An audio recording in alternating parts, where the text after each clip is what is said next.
भैया हम मनीष शर्मा यूट्यूब की तरफ से जे भी हमके देखा था इस चैनल के माध्यम से सबकी प्रणाम।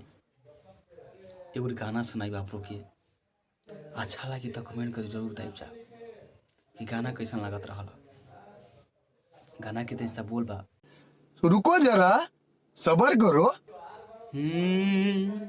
प्रीतिया औरी कितना सताई प्रीतिया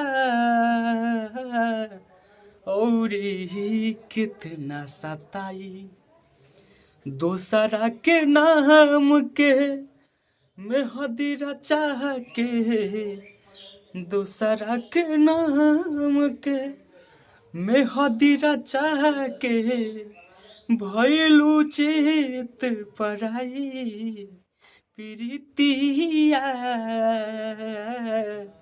औरी कितना सताई प्रीतिया